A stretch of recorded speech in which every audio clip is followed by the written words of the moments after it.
Selamat malam, salam rahayu untuk rekan-rekan semua, salam menyan.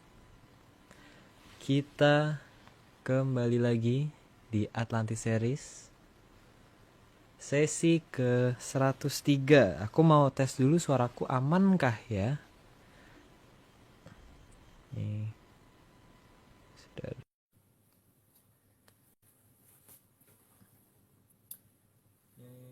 Om Agung sudah hadir. Halo Arya, Halo. Arya suaranya agak kecil. Suaranya agak kecil. Oh, agak kecil ya? Ya, Sekarang? ya lumayan. Tadi Oke. sih yang awal-awal agak kecil. Oh ya, Sebelum aku masuk. tadi agak jauh ini mic-nya. Oh ya, Iya. Apa kabar Om di timur? di luar angkasa. Waduh, waduh. Enggak di luar angkasa. Di ini, di rumah. Oke. Iya, Rumahnya di luar angkasa ya Om. enggak lah. Eh, Habis potong rambut lagi Arya, agak beda lagi. aku nggak tahu Om. Aku kayaknya setiap minggu tuh potongan rambutku kelihatan berbeda, nggak tahu deh Om. Bingung aku juga. Oke. Padahal aku nih nggak potong rambut Om. Oh, iya. Sisirnya Terus, aja. kabar? Hah? Suara Suaranya lu, apa ya, Ro? suara Kayak robot. robot. Suara kayak berat gitu. Oh, aneh. Suaranya aneh. Let's go. Kayak bluetoothnya deh. Suara kayak ini tau gak sih? Kalau misalnya lagi interview di TV habis bikin boraks bakso itu loh. Nah, ya, aman, karaoke. aman. Tadi kayak yang bikin kok bisa boraks gitu sih? tuh. Kok bisa sih kayak gitu tadi suaranya kok bisa kayak gitu sih tadi? Masalahnya aku nggak tahu juga ya. Nggak dengeran. Iya betul. Aduh. Bagaimana kabarnya Om Agung, Aryo? Sehat. Baik. Sehat. Luar biasa. Iya. Kok pakai hijau sih, yuk? Lu ngikut-ngikut. Aku gak ngikut ya. Iya. Memang beda kalau Emang Om beda, emang harus beda Om. Gak boleh sama. Oke, kita hari ini bahasannya ada spoiler dikit nggak Om? Atau kata-kata pembuka gitu dari Bapak Agung? Sebenarnya kan kita tuh mau ngelanjutin tentang masalah apa yang terjadi di luar ya, yang terjadi di luar sana. Tapi karena di Atlantis ini akan ada wisuda Agung, maka kita ini dulu kita bahas tentang itu dulu. Cuman nggak tahu siapa yang akan di wisuda itu gitu loh. Kita bahas itu dulu ya, karena mungkin memang itu perlu untuk persiapan menghadapi yang lebih besar ya. Kan ada kemarin udah nemuin tempat yang ada jamur tiwonya kan. Nah, itu kayaknya di akhir nanti ya Om ya dibahas yang Nanti ya di akhiran sesi nanti. Dan tempat kayak gitu sebenarnya nggak cuma satu, cuman yang paling gampang dicari satu itu ya Mas. Ya pokoknya di Arcapada ada lah ya. Loh, kalau di tempat Nge-freeze kayaknya. tadi. Iya, mungkin sinyalnya agak bermasalah sih Haskell. Dia di pinggir pulau Om. Suaranya aman, tapi gambarnya ya. Kayak telat aja. Nge-freeze, gambarnya agak nggak apa-apa kalau nggak masalah. Nggak apa-apa, yang penting suaranya. Emang di pinggir pulau tuh gitu Om. Agak gelombang-gelombang lain. Mungkin efek erupsi. Efek erupsi kemarin. Ya sekarang gambarnya bagus lagi, tapi agak putus-putus dikit ya. Oke. Iya nggak apa-apa lah. Nggak apa-apa, yang penting suaranya enggak sih. Suaranya tetap paduan suara lah. Anjay. Oke, kita langsung saja. Bagus sekali gambarnya. Indah sekali. Sony bagus gambarnya. Iya, nggak ya keren banget. Oke, silakan kita mulai kali ya. Udah ganti gambar apa? Oke, monggo. Oh, udah. Oke. 001 alam raya ini ada yang mengendalikan.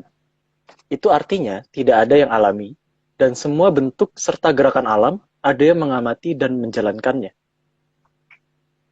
Ya berarti kan memang semuanya itu serba terkendali ya. Kalau terkendali tidak ada yang alami gitu. Alaminya tuh nggak alami gitu. Gitu. Oke, ya lanjut aja lah. Oke, 002. Dan semua bagian di alam ini harus tahu di mana sebaiknya posisi setiap bagian itu berada, sehingga keteraturan bisa terjaga. Ya kalau kita tahu pada posisinya kita harus di mana kan semuanya akan tentrem ya. Tapi kalau tidak kita ngerebut punya orang lain atau gimana itu kan jadi membuat situasi jadi nggak tentrem kan. Jadi supaya semuanya terjaga itu harusnya tahu posisi masing-masing gitu kan. Ya lanjut dulu. Oke. Ketiga, bahkan dalam lingkup yang lebih kecil, di dalam jagat wilangan juga ada pusat pengaturnya. Semua ini seolah alami, tapi sebenarnya alamiah nih ye. Emang kalau kata orang alamiah, kalau bagi kita enggak sih. Semuanya itu enggak alami karena semuanya itu ada yang ngatur dan ada yang ngatur jaraknya dan sebagainya gitu ya. Alamiah Jadi nih enggak, ya. enggak ya, alamiahnya pakai niye gitu kalau dikatakan alamiah gitu. Ya lanjut. Ayo, jangan lupa disclaimer. Oke. Terus nomor 4. Dalam semua tataran, pasti ada pusatnya. Dan pusat itulah yang berwenang menentukan arah putaran dan garis alam di wilayahnya. Ya, tapi yang di pusat itu juga bisa semena-mena karena ada yang ngawasin lagi di atasnya. Jadi ya tetap memang dia ada kekuasaan segitu tapi ada yang ngawasin. Jadi dia juga nggak segampang itu. Lanjut. Oke. Kelima, karena yang memegang pusat memang sudah ditunjuk khusus oleh Sang Pencipta. Yang memegang pusat juga sudah diberitahu agar bagaimana semua yang ada di bawah kekuasaannya itu bisa berlangsung harmonis. Jadi ditunjuknya oleh Sang Pencipta ya, bukan oleh masyarakat ya, bukan oleh mayoritas dan sebagainya ya. Jadi bukan oleh pemilihan umum ya. Jadi bukan apa namanya? Bukan oleh Demokratis. raja, bukan oleh demokrasi, tapi ada yang memilih yang lebih tinggi di atas itu dan itu hanya dipahami oleh mereka-mereka yang mengerti ya. Kita bukan yang mengerti astra loh ya. Ya lanjut. Oke. Keenam, di alam ini sangat banyak wujud dari makhluk dan benda yang ada. Dan semua itu harus bisa berjalan dengan baik. Itu semua makanya harus ada yang mengatur dan yang mengatur itu punya hak veto khusus untuk menentukan itu, tapi bukan untuk merusak itu semua ya. Lanjut. Oke. Nomor James Bond, semuanya akan indah jika semua itu berada dalam posisinya. Dan akan berantakan jika ada posisi yang bertukar tempat. Jadi nggak, memang mungkin orang kadang-kadang berpikir bahwa kok enak dia di sana ya gitu. Tapi kalau tukeran tempat itu belum tentu seperti itu yang ini. Jadi tidak pernah yang namanya posisi itu salah ya untuk yang maha kuasa itu menempatkannya. Jadi ya kita harus mengerti kita ada di mana dan kita dulu sebenarnya jadi apa dan kita sekarang jadi apa gitu kan. Oke lanjut. Oke. Selain itu, semua juga akan indah jika menepati aturannya, sehingga arah dan gerakannya tidak mendadak berubah. Ya tapi bukan berarti indah pada waktunya ya. Indah itu indah pada aturannya gitu loh, bukan indah pada waktunya. Karena kalau istilah-istilah yang seperti itu tuh indah pada waktunya itu biasanya akan membuat berantakan pada waktunya. Jadi indah itu karena ada aturannya. Oke lanjut. Oke, kata-kata baru lagi. 09. Maka, alam raya akan memberi petunjuk dengan getaran yang susah diraba dan akan diberikan sesuai dengan urutan waktu. Memang kadang susah dimengerti, namun anehnya manusia tetap bisa melaksanakannya, tanpa menyadari bahwa itu sudah direncanakan dalam waktu yang sangat lama. Ya, yang namanya jongkok kan seperti itu kan. Yang namanya jangka itu sudah dibicarakan dalam sudah ditulis dalam jangka waktu sangat-sangat lama karena leluhur kita bisa membaca itu semua kan. Tapi mungkin karena teknologi zaman sekarang itu nggak nyampe untuk mengerti itu, maka akhirnya dianggap sebagai dongeng atau dianggap sebagai sesuatu cerita asal gitu.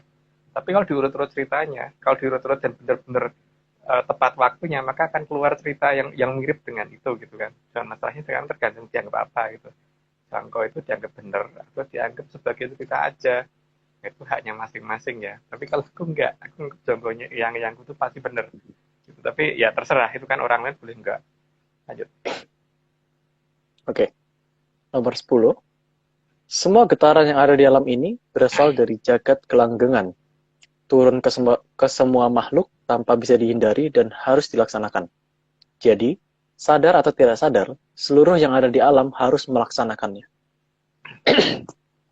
Kalau bisa memelankan satu suara denging yang sering kita dengar itu, maka akan kelihatan kok itu suara apa, perintah apa dan sebagainya. Teman, masalahnya kan terlalu tinggi ya, kecepatannya terlalu tinggi sehingga mendefinisikannya kadang terlambat. Terlambatnya itu sudah kita kerjakan baru kita sadar gitu yang terjadi gitu. Ya lanjut. Oke. Ke-11. Disinilah hati harus difungsikan supaya tugas Hamemayu Hayuning Bawono tidak bergeser menjadi Hamemayu Hayuning Buto.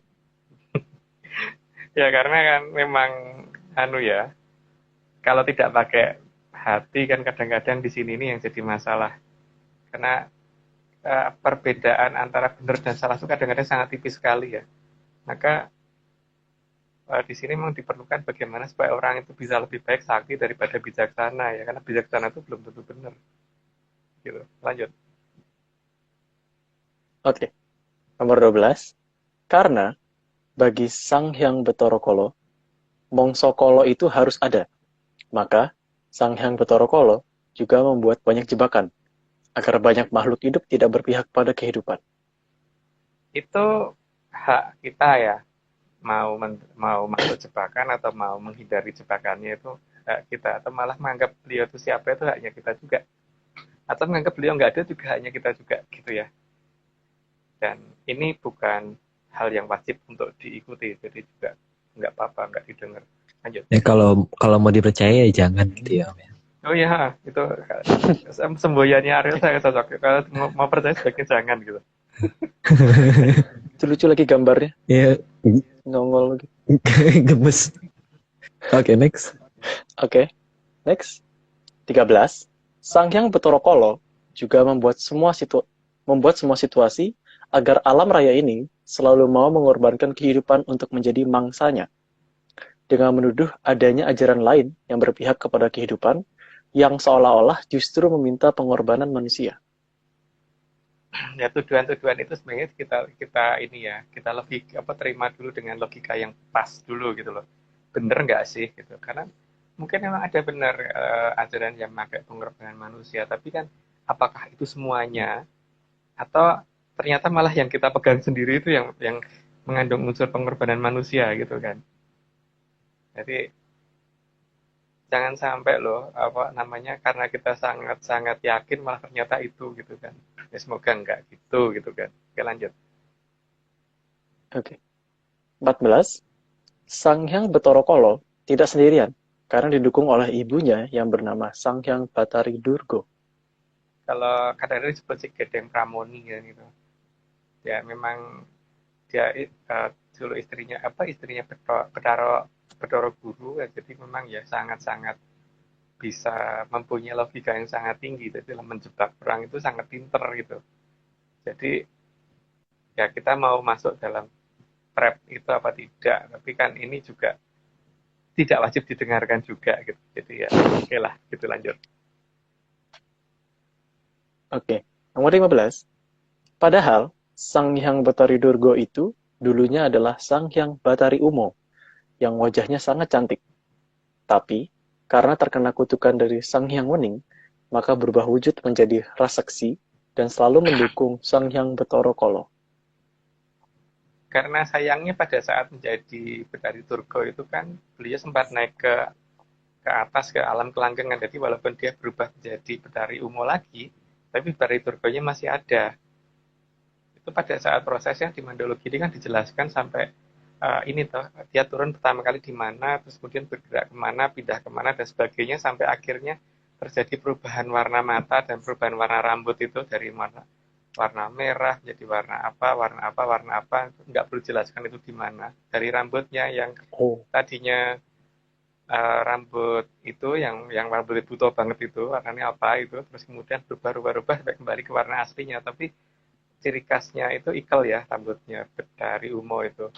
Jadi ya seperti itulah. Tapi itu kan berdasarkan Selat Mandologiri kita. Tapi ya itu mungkin kalau punya ada Selat Mandologiri yang berbeda ya boleh aja. Ayo. Pokoknya tetap harus memegang teguh ya Om. Kalau mau percaya jangan. Itu. Kalau mau percaya jangan. Oke, lanjut ya Om. 16. Sang Hyang Batari Umo akan selalu didukung oleh Sang Hyang Betara Guru. Karena Sang Hyang Batari Umo adalah istri dari Sang Hyang Betara Guru. Betara Guru itu kan kita manggilnya kalau ini ya adiknya Betara Ismoyo, karena di tempat kita ini kan terahnya dari Betara Ismoyo, makanya karena itu adik. Jadi kalau kita tuh misalnya Pak Le ya, Pak Le itu ya ada sebutan lain yang mungkin di wayang juga ada sebutan itu, tapi mungkin kita nyebutnya Pak Le aja lah. Itu yang negara yang ngomong sama Betara Guru. Nanti si Om ini, Pak Le ini pasti akan mengidolakan si Bedari Umonya itu gitu kan. Makanya di negara India pasti ada patungnya Bedari Umo gede banget gitu. Tempatnya si Om atau si paman siapa gitu loh. Iya, paman ya Om. Om paman, tapi pasti karena dua ini rukun tapi bermusuhan tapi rukun, jadi dua ini pasti akan menjadi penyebab masalah paling besar di bumi gitu kan. itu berdasarkan Mandologiri loh ya aku tapi berdasarkan Mandologiri kita, bukan Mandologiri yang umum gitu masalahnya. Aduh sih, ini Om ini emang nyebelin ya Om itu ya. Si Om yang nyebelin itu saking ininya pengennya kembali seperti umum, makanya dia tuh sampai bikin patung gede banget dan ya bentuknya udah seperti Betari Umo, ada manusia berarti kan. Iya. Menghadap Tenggara ya. Oh enggak sedetail itu. Enggak sedetail itu. Oh. Itu yang ngerti Aryo ya. Aku malah enggak ngerti ya. Tapi jelas kan ini toh karena dia merasa harus menjadi pusat dunia, maka dia harusnya bawa obor gitu loh. Gitu. Tapi nggak terus tahu di pulau sendiri gitu ya Om. Harusnya begitu karena nggak mau gabung sama manusia lain kan, karena dia gede banget kan. Kan wujud raseksonya itu kan masih ada kan, makanya harus digambarkan sebagai patung yang sangat besar gitu ya. Iya. Berdiri atas kayak bangunan yang bentuk bunga gitu ya. Ya, namanya Bedari Umo kan. Bedari Umo itu kan istrinya Bedara Guru dan artinya menguasai banyak bintang kan. Jadi ya untuk benderanya pun banyak bintang yang digunakan gitu loh.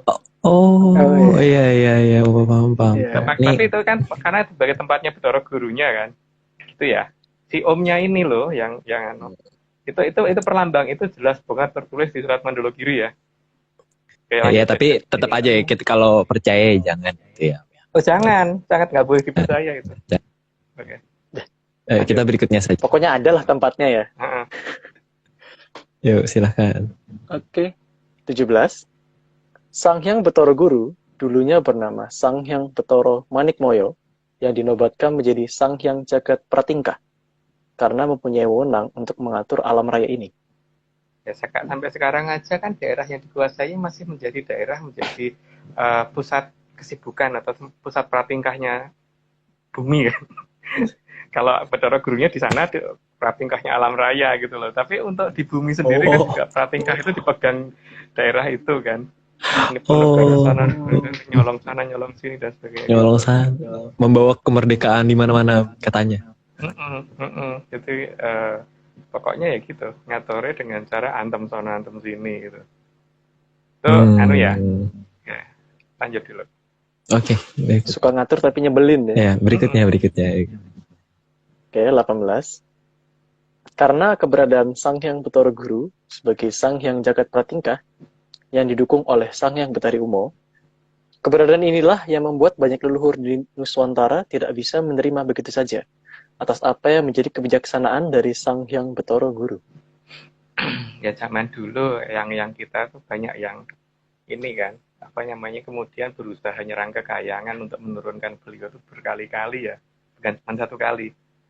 Dari mulai zaman Prabu Watugunung, terus Nanti ada itu nanti ada Om.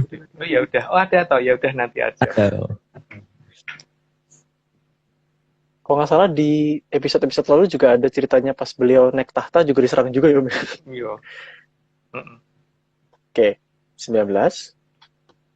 Karena kebijaksanaan dari Sang Hyang Jagat Pratingkah akan lebih menuruti kemauan dari Sang Hyang Betari Umo, dan banyak kebijakan lebih menguntungkan Sang Hyang Bathara Kala, maka disinilah harus ada patih Kahyangan yang jauh lebih mampu dari Sang Hyang Bathara Guru. Itu ada di cerita yang kapan itu ya? Episode yang berapa Kak? Saya lupa tentang keberadaan Resi Kaneka Putra atau Sang Hyang Bathara Narada itu. Ya udah lanjut dulu aja. Oke. 20. Maka Sang Hyang Wening menunjuk Sang Resi Kaneka Putra atau Sang Hyang Bathara Narada untuk menjadi Mahapatih di Kahyangan yang ada di jagat Kelanggengan. Kebablasan ya saya tadi ya. Ya udah lanjut dulu aja. Oke. 21. Namun, banyak nasihat dari Sang Hyang Bathara Narada yang tidak digubris oleh Sang Hyang Bathara Guru. Sehingga Sang Hyang Bathara Narada sering menghadap ke Sang Hyang Bathara Ismaya untuk mencari jago lain agar Sang Hyang Bathara Guru bisa terkendali. Makanya kemudian ada banyak satria yang kemudian menggantikan posisi beliau gitu kan. Itu ya, tapi kayaknya di bawah ada lagi deh. Lanjut dulu. Oke. 22. Maka Sang Mahaprabu Watugunung dari kerajaan Giling Musi dalam rangka penugasan penegakan alam raya, beliau pernah digunakan oleh Sang Hyang Bathara Ismaya dan Sang Hyang Bathara Narada untuk menggantikan posisi Sang Hyang Bathara Guru. Tentang jalur mana yang dilewatin, kemungkinan nanti di 108 ke sana ya, kita akan mencoba membuka sedikit demi sedikit gitu. Makanya nanti jangan kaget kalau ada banyak istilah di alam raya ini yang justru mungkin di astronomi belum ada namanya ya. Yang jelas ini sudah didata sama Eyang Aryo itu sudah sampai 50 lebih nama ya, benda angkasa yang kita ini ya. Untuk jalur menuju ke sana ya, berdasarkan Mandologiri. Yeah. Tuh kan tersenyum loh.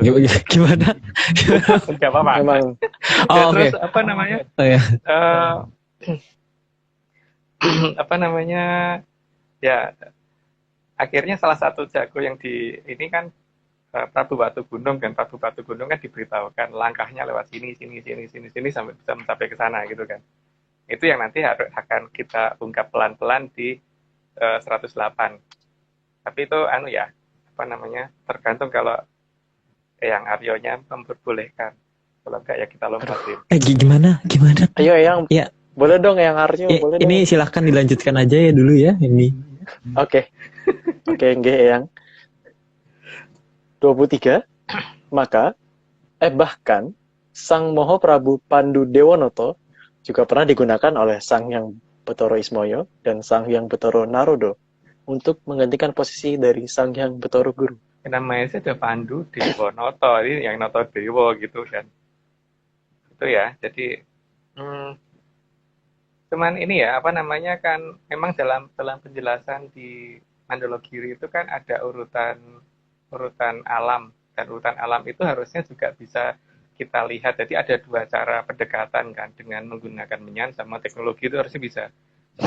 Menggunakan teknologi akan lebih lama karena jarak yang sangat jauh yang belum bisa tercapai, kecepatan yang maksimum itu belum bisa kita jangkau kan. Makanya mungkin istilahnya kayak di perbandingannya kayak numpak Ferrari sama naik beca gitu kan. Nanti untuk jalannya, tapi paling tidak jalurnya sebenarnya sama. Cuman ya itu mungkin di 108 ke sana nanti pelan-pelan kita ungkap. Itu pun kalau Arya memperbolehkan. Lanjut. Oh iya. Ini aku memperbolehkan lanjut Om ini. Aku memperbolehkan lanjut ini. Lanjut. 24. Banyak tataran satrio yang digunakan oleh Sang Hyang Bathara Ismaya dan Sang Hyang Bathara Narada untuk menggantikan Sang Hyang Bathara Guru. Kondisi itu dilakukan jika Sang Hyang Bathara Guru tidak berpihak kepada kelangsungan kehidupan? Ya, karena kalau akhirnya cuma membela Bathara Kala, ya sebaiknya ya harus diganti, diturunkan, jangan sampai selamanya di situ. Maka ada kalanya eh, satria dari dari terutama yang ada di perwayangan ya, itu banyak yang berkali-kali menggantikan posisi Bathara Guru di sana gitu, berdasarkan cerita wayang. Namanya cerita lah, jadi jangan dianggap beneran. Lanjut. Oke. 25. Bahkan, Ki Lurah Petruk juga pernah menggantikan posisi dari Sang Hyang Bathara Guru. Bentuk emang Petro itu kan apa namanya, wujudnya mungkin kurang pokro gitu, kurang ini. Tapi kalau beliau itu Triwikromo menjadi sang yang pesugilan, yang ganteng banget sih. Gak akan mungkin kalau saya pasti naksir kalau jadi betul pesugilan gitu loh. Untungnya kita cowok, jadi nggak naksir. Kita lanjut.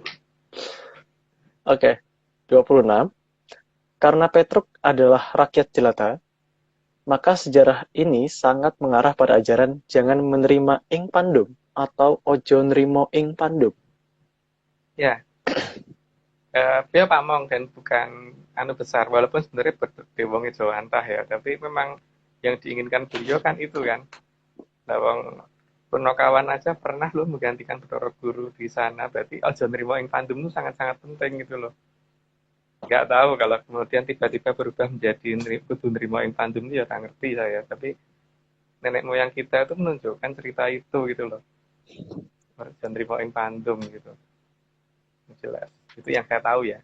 Karena kalau kita nrimo ing pandum mungkin lulur kita zaman dulu pas pada saat revolusi perang dengan Belanda itu nggak perlu perang nrimo ing pandum kok. Nek perang nrimo ing pandum ya perang kalau perlu sampai mati-matian supaya negara ini merdeka kan, itu orang nrimo ing pandum kan. Lanjut. Oke. 27. Bahkan, seorang Punakawan juga bisa menjadi Sang Hyang Jagat Pratingkah, asal tahu dan mengerti sangkan paraning dumadi. Jadi bukan sebagai teori saja. Ya, sangkan paraning dumadi itu kan bukan hanya masalah mengerti bagaimana berhubungan dengan yang kemarin itu yang paling kecil dan yang paling besar itu kan akan mempunyai ukuran yang sama. Terus kemudian nanti jalurnya lewat mana, naiknya kemana gitu kan, lewat apa saja. Ya kita mungkin sedikit akan mencoba membuka yang diizinkan, tapi tidak mungkin semuanya. Karena kalau semuanya tercatat akan sangat banyak, karena baru jagat bilangan aja kan Saketi Punjul Sawiji kan, kalau yang ada di Mandologiri. Makanya nggak mungkin kalau kita buka semuanya. Hanya yang pasti jalur. Jadi misalkan jalur kereta api dari Jakarta ke Surabaya itu yang mungkin salah satu aja yang lewat Semarang aja, terus yang lewat Semarang terus langsung ke Surabaya, itu aja yang kita ceritakan. Walaupun mungkin ada jalur yang lewat selatan, lewat Jogja, terus lewat Madiun sampai ke Surabaya gitu kan, ada toh, tapi itu yang itu nggak akan kita ungkap gitu ya. Atau malah yang kita ungkap yang lewat Surabaya, lewat jalur selatan, tapi utara enggak gitu. tergantung ke Vario bolehnya yang mana gitu. Gimana? Enggak benar sih, maksudnya kan kalau selatan enggak. Host itu tugasnya nganu gambar. Iya pokoknya. Nurut aja yuk. Nurut aja. Kalau kita boleh bahasa di host boleh ya. Oh ini tidak baik untuk dicontoh ya. Tapi benar sih Om, karena aku yang mengizinkan untuk gambar Gati. Bener itu. Kalau gambarnya nggak aku download nggak ada nih hari ini.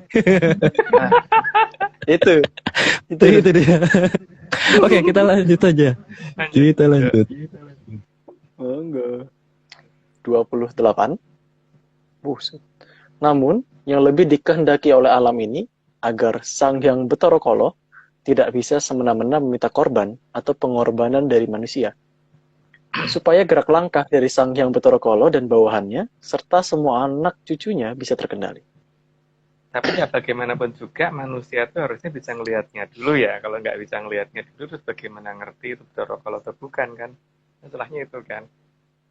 Tapi kan ada yang berhak untuk tidak melihat juga tidak apa-apa gitu kan.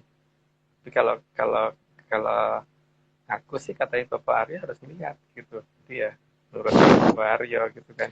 Kalau Eskil gimana? Sama Bapak Aryo suruh lihat Aku kan. iya, Ada. tergantung Bapak Aryo, kadang Heeh. disuruh, kadang jangan kel gitu. Oh, keren ya. Hebat. Bapak boleh selanjutnya? Oh iya, Gitu. saya izinkan ya selanjutnya. Oh enggak. 29. Maka agar alam terkendali, semua harus ada yang mengatur. Dan alam akan memilih siapa yang berhak mengatur, dan ada tempat untuk mendapatkan petunjuk dari yang punya hidup. Tentunya, hak mengatur ini tidak bisa diakses oleh semua makhluk, tapi hanya yang sudah dipilih. Karena harus punya hak prerogatif khusus ya. Karena kalau tidak kan, kalau semuanya sama dan setingkatan nggak akan bisa diatur. Gitu ya. Karena di alam itu ini loh yang jadi matahari itu tidak kemudian Jupiter rundingan dengan Saturnus terus pengambilan suara antara bumi, Jupiter, Saturnus, Uranus dan sebagainya itu enggak loh. Ya pokoknya matahari itu dari dulu harus jadi matahari gitu. Tidak ada yang namanya pemilihan itu enggak ada. Itu lucu kali Ya. sih ya. Ceritanya dia ngumpul dulu jadi satu. Lu jadi matahari ya gitu. Loh kalau mukul dulu malah bencana alam yang terjadi kan? Oh iya benar. Iya. Benar. Ya enggak. Karena Tata Surya ngumpul. ya, pasti akan berantakan. Karena nggak ada pemilihan itu nggak gitu ya. Oke. Oke, lanjut. 30. Di balik gunungan juga ada lambang buto dan api yang menunjukkan apa dan siapa yang harus dikendalikan dan dikendalikan dengan apa. Itu kan kelihatan ya bahwa dulu di zaman kapan itu gitu loh, di zaman kalau Browo mau ke Kolotirto itu kan sempat ada Mahaprabu Dewa Esa yang marah besar karena ya ada deh di zaman itu kan, karena ini ya Pak Soekarno mulai makin banyak di zaman itu sehingga beliau harus melakukan tindakan yang sebegitunya gitu loh. Tapi ya ini kalau diungkap masalahnya mungkin jadi rame sih, mungkin nggak perlu aja lah, lanjut aja dulu. Oke. 31. Itu artinya yang bisa menempati posisi yang bisa dekat dengan jagat kelanggengan harus mempunyai kekuatan untuk mengalahkan Sang Hyang Bathara Kala.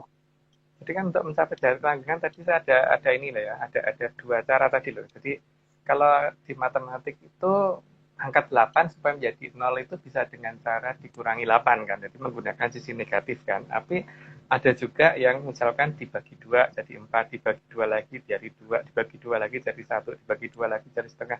Kalau dibagi 2 terus kan mendekati 0, tapi nggak sampai 0 ya, mendekati. Tapi kalau min 8 gitu langsung 0 gitu kan. Tapi ini kan ada dua cara seperti itu. Dan ini kalau menyan caranya yang menggunakan bagian itu, teman kalau teknologi enggak, tapi itu semua bisa dicapai dan jalurnya kayaknya sama sih, karena kalau kita lihat dari langit malam memang kelihatannya arahnya ke sana sama kok, yang dituju itu ciri-ciri yang ditunjukkan di mandalogi ada ciri-cirinya di atas gitu loh. Ya lanjut. Oke. 32. Kekuatan yang dimiliki untuk mengalahkan Sang Hyang Bathara Kala tadi bukan cuma sebatas teori dan juga bukan sebatas cerita dongeng. Apalagi kalau hanya sekedar tahu tapi tidak bisa mempraktekkannya. Sehingga kita harus sadar kalau kita ini bisa atau tidak, bukan mengaku bisa tapi tidak bisa. Ini harus dibedakan secara betul ya, bahwa yang benar-benar ngerti dan nggak ngerti tapi seolah-olah kelihatan ngerti itu loh. Jadi ya harus cukup bijaksana untuk melihat itu. Apakah ini kalau ngerti mungkin seperti Pak Aryo, Pak Eskel yang agak ngerti mungkin kayak saya gitu. Ya, agak ngerti doang sih.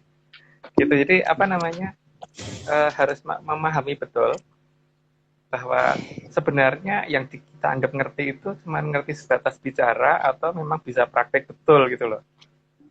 Misalkan yang paling gampang tuh kalau terjadi bencana alam tuh dia bisa ngatasi enggak? Kalau enggak ya berarti dia tidak tahu. Tapi kan masalahnya juga belum tentu pihak tersebut, orang tersebut mau kan menunjukkan seperti itu. Jadi memang kadang ada malah orangnya ngerti bener tapi nggak mau dianggap ngerti. Tapi kalau begitu nggak mau dianggap ngerti berarti nggak mau kelihatan pasti. Kalau nggak Iya. mau kelihatan bukan orang kelihatan. Kelihatan. Gimana? Gimana? Nggak ikutan, aku nggak ikutan. Kalau nggak mau kelihatan itu sudah orang bukan tuh. Nggak ikutan. Tapi bisa Nggak tahu sih, Om. tapi bisa nggak kelihatan kan? Berarti emang bener bisa nggak kelihatan kan? Kalau cuma Oh iya, bisa, berarti kalau bisa bisa bener. kelihatan doang wajar. Tapi kalau bisa sampai nggak kelihatan lah itu bener itu orang aneh itu. Hebat berarti. Lanjut. Ya oke, kita lanjut. 33. Sebab merasa bisa dan tidak bisa merasai itu akan menjadi masalah kalau sudah berhadapan dengan Sang Hyang Bathara Kala secara nyata. Karena malah akan jadi mangsa dari Sang Hyang Bathara Kala. Ya, makanya jangan malu untuk mengatakan nggak bisa. Jadi penting aku aja nggak bisa gitu loh. Daripada nanti malah jadi mongso. Maksudnya aku juga bisa bikin sampai sekian ratus lebih banyak, tapi malah jadi mangsanya Bathara Kala kan malah kasihan toh. Jadi ya daripada jadi mangsa mending ngomong nggak ngerti gitu loh. Karena banyak loh yang akhirnya cuma teori saja dan itu dicapai pun nggak ini karena memang terutama beberapa ajaran kuno yang ini ya, yang kita tahu itu berbanding terbalik semua dengan apa yang tertulis di buku-buku saat ini kan. Tidak ada satupun loh yang menurut aku tuh betul-betul mengarah ke bagaimana supaya orang itu bisa ngerti beneran gitu loh. Tapi kan itu versi kita ya, orang versi lain kan boleh toh. Yang aku bingung itu kan ketika kita melihat suatu hal yang dikatakan apa namanya samar, misalkan kayak Bungso Kaciman dan sebagainya itu pada saat kita ngelihat tuh setahu itu tuh nggak astral. Contohnya gini ya, kalau ada tukang bakso atau orang gitu lagi tiba-tiba kelihatan kuntilanak itu kalau kabur itu pasti dia nggak astral ngelihatnya. Kalau ngelihatnya astral pasti dia cuma bayanganku pasti gitu kan. Tapi kalau dia melihatnya nyata dan tidak astral pasti dia benar-benar kabur. Beda dengan Aryo ngelihat gitu, lucu gitu kalau didatengin. Iya. Enggak ambil botol. Minum. Diajak ke pasar, Om. Belanja bareng. Kok belanja? Ngapain? Biar gak sendirian. Oh, biar gak sepi. Kalau belanja ini biar nggak perlu nawar ya. Jadi pasti harga termurah. Iya. Karena ngeris kan dia aja. Begitu. Oke. Kita lanjut lah. Kita lanjut. Aduh. 34 ya. Karena bagi Sang Hyang Bathara Kala, kalau ada yang merasa bisa tapi tidak bisa ngerumangsani, justru akan menjadi makanan yang empuk karena pasti tidak akan sanggup melihat dan melawan. Satu, itu posisinya bukan manusia dan tidak punya raga ya. Tapi bisa mempunyai raga juga bisa. Tapi yang jadi masalah adalah ketika posisinya tidak bisa dilihat dan kemudian kitanya merasa bisa lah. Sekarang kalau dia tiba-tiba mau memangsa, kita kan nggak bisa ngelak karena ya itu yang dicari sama dia kan. Karena memang tujuannya bagaimana supaya orang itu semudah mungkin dia mangsa tanpa bisa melawan gitu. Jadi kalau hanya sebatas kata-kata hati-hati untuk kita loh ya, bukan untuk orang lain maksudnya. Lanjut. Oke. 35. Maka harus ada yang benar-benar sanggup menaklukkan Sang Hyang Bathara Kala. Jadi, tidak cuma bisa berkata-kata indah yang hanya nanti ujung-ujungnya cuma bisa pasrah saja. Ya loh. Jadi betul-betul ngerti yang namanya sastra pangruatan itu seperti apa gitu loh. Yang jelas minimal banget kalau sampai di sastra Kumbolo Geni ya metu apinya bener gitu kan. Jadi bukan cuman tulisan yang dibaca dan tidak ada ininya gitu loh. Tidak ada ininya. Jangan sampai katanya sudah ruatan tapi malah celaka habis ruatan gitu kan. Karena memang bukan itu. Mantra yang diterapkan memang bukan itu gitu loh masalahnya. Yang banyak terjadi seperti itu kan kasusnya. Orang dikasih raja apa itu yang namanya cokro kolo atau apa itu cokro kolo atau apa itu dia ternyata habis pakai itu malah cilaka malah hapes kan karena apa? Dan memang itunya bukan itu mantranya sebenarnya gitu loh di versi kita. Lanjut. Oke. 36. Karena Sang Hyang Bathara Kala tenang dengan istilah pasrah atau nerimo ing pandum. Sebab mangsa dari Sang Hyang Bathara Kala akan menganggap sebagai kewajiban kalau dibangsa. Jadi hal ini memang yang sangat diinginkan oleh Sang Hyang Bathara Kala. Ya, tergantung anu kita ya. Tergantung kita menganggapnya bagaimana. Tapi kalau ini dianggap sebagai dongeng kan ya nggak apa-apa. Jadi artinya kalau pasrah itu dianggap satu hal yang benar ya monggo aja gitu. Tapi ini kan dalam cerita ya. Dalam cerita itu kan ya namanya cerita ya bisa salah bisa benar gitu kan. Dan yang namanya cerita itu juga jangan diikutin gitu. Reminder Dan ya apa Om. istilahnya ada? Dongeng itu Istilahnya kalau mau dipercaya ya jangan. Jangan, nah itu bener. Aku suka kata-kata itu, malah percaya jangan. Oke, lanjut. Oke. 37. Karena Sang Hyang Bathara Kala itu tidak bisa kenyang. Jadi makin besar korbannya akan semakin bagus bagi dirinya. Meskipun yang jadi korbannya itu akan apes, tapi memang Sang Hyang Bathara Kala sudah membuat ajaran agar apes itu dikatakan menjadi berbakti. Makanya dalam ini episode depan kan kita mulai episode untuk ini kan Sang Hyang Bathara Kala ambadok bumi gitu kan. Karena memang sudah hampir waktunya dia itu melakukan itu gitu. Karena ya gitulah. Makanya yang jelas itu minggu depan kita akan menceritakan itu karena memang sudah mendekati waktunya gitu aja. Maksudnya waktunya waktunya kita bercerita, jadi bukan, jangan dicocokkan dengan kondisi nyata ya, waktunya kita bercerita gitu. Episodenya tepat waktu itu gitu loh. Oke, lanjut. Oke, lanjut kita. Oke. 38. Maka sudah saatnya semua makhluk di alam raya ini harus menyadari kepada siapa seharusnya berbakti supaya tidak dijadikan mangsa oleh Sang Hyang Bathara Kala dengan alasan berbakti. Makanya kadang-kadang itu hati-hati dengan yang namanya bijaksana ya. Bijaksana itu kadang-kadang membuat kita jadi apes gitu. Ingat itu aja sih kalau di kita ya. Tapi orang lain boleh loh bijaksana. Jadi cuman ARC aja yang menganggap bijaksana itu tidak penting gitu. Jadi dipersilahkan ya Om ya. Nah, Kita nggak ngelarang. Ya, kalau di kita bijaksana nggak penting, kalau di pihak lain mungkin bijaksana nggak penting, monggo aja. Lanjut. Iya, mari. 39. Disitulah perlunya mengenal leluhur, karena leluhur adalah orang tua yang dulu juga pernah hidup, sehingga tidak akan ada leluhur yang akan menjebak anak cucunya sendiri. Nggak mungkin tega lah. Sekarang nggak sah keturunan kita deh. Kayak Heskel aja, kalau ketemu anaknya orang lain yang masih baru bisa berangkang, baru bisa jalan, ngomongnya masih nggak jelas, yang ada pengen gendong kan, nggak tega kan sama anak itu, nggak anak itu jatuh pun nggak tega kan, walaupun itu bukan anaknya, bukan saudaranya, bukan sepupunya gitu loh. Itu jaraknya antara Heskel sama anak itu tuh cuma jarak mungkin sekian puluh tahun gitu. Kita paling berapa belas tahun gitu. Jadi leluhur kita jaraknya ke kita bisa ribuan tahun, bisa jutaan tahun.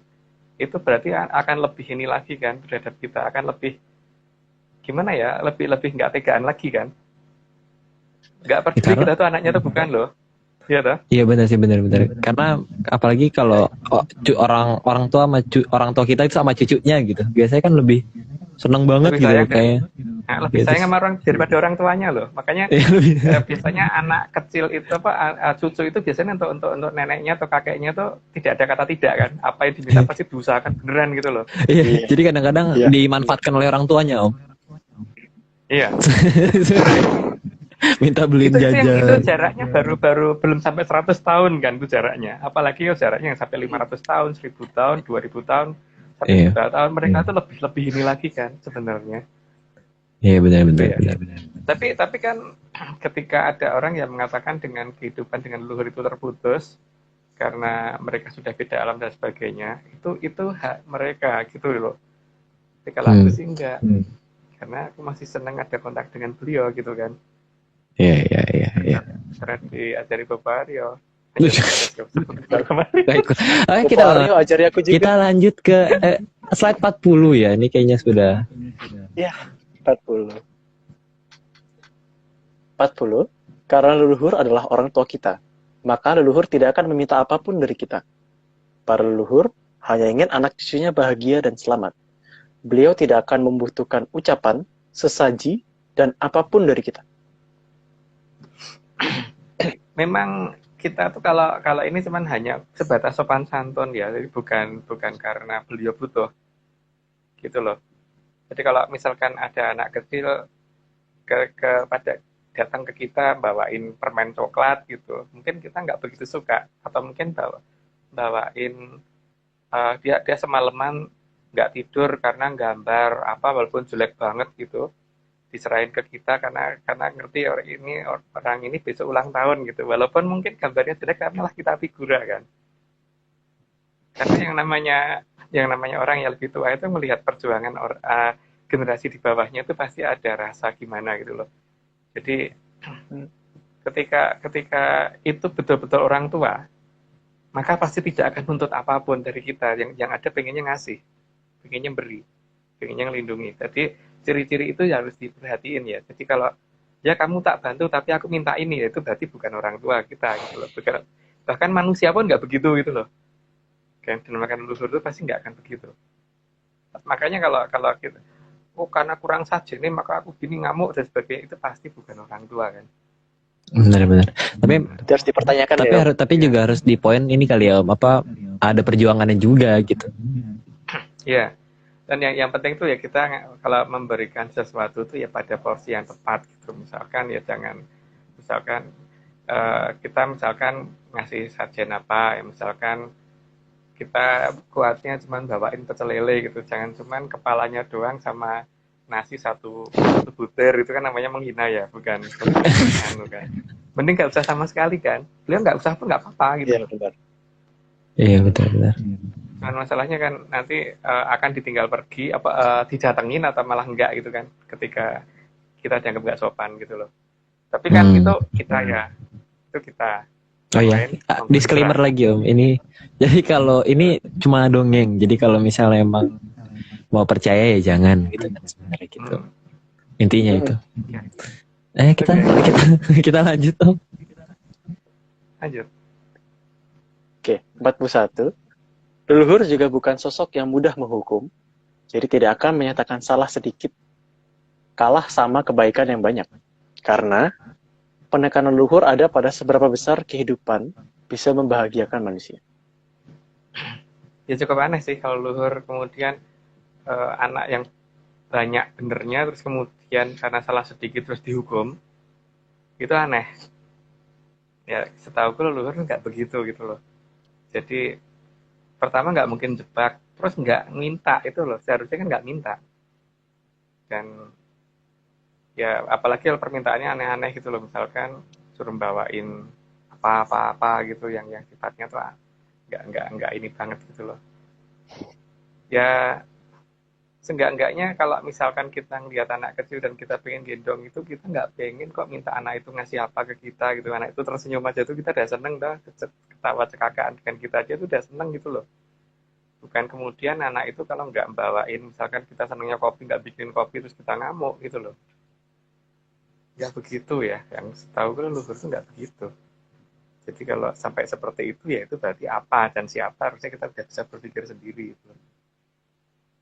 Yang jelas tidak posisi sedikit-sedikit menghukum, sedikit-sedikit masuk tempat sampah, itu enggak. Gitu. Lanjut. Oke, 42. Memang sudah kewajiban anak cucu untuk berbakti kepada leluhur. Dan leluhur yang benar, itu pasti akan benar-benar luhur. Jadi, tidak akan ada istilah pengorbanan untuk leluhur dengan alasan berbakti. Ya sekarang kayak ini Aryo mungkin udah punya ponakan ya, itu ponakannya Aryo itu. Kan yang jelas ini Pak, Aryo memang kalau keponakannya nakal terus kemudian pengen nempel nggak tega tuh. Mau nyubit aja rasanya nggak tegel kan? Nggak rela. Nggak sih. Nggak rela kan?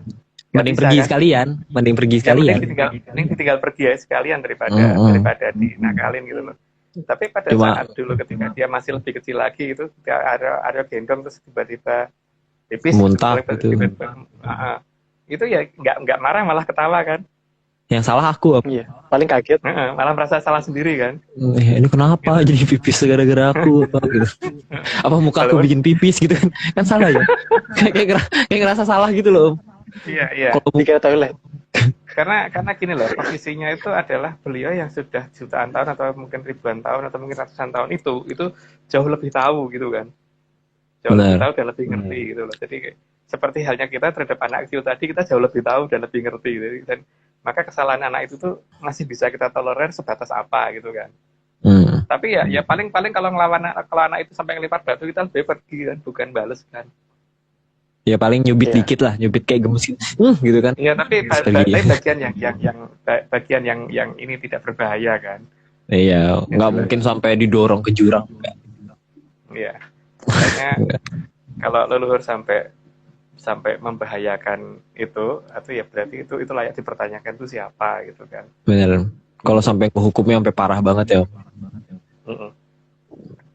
Oke, kita Kita bukan orang tuanya aja, kadang-kadang sama anak kecil tetangga walaupun dia nakal ya kita nggak tega kok untuk ngapa-ngapain gitu. Yang ada ya daripada ngadepin anak kayak gitu mending pergi gitu kan.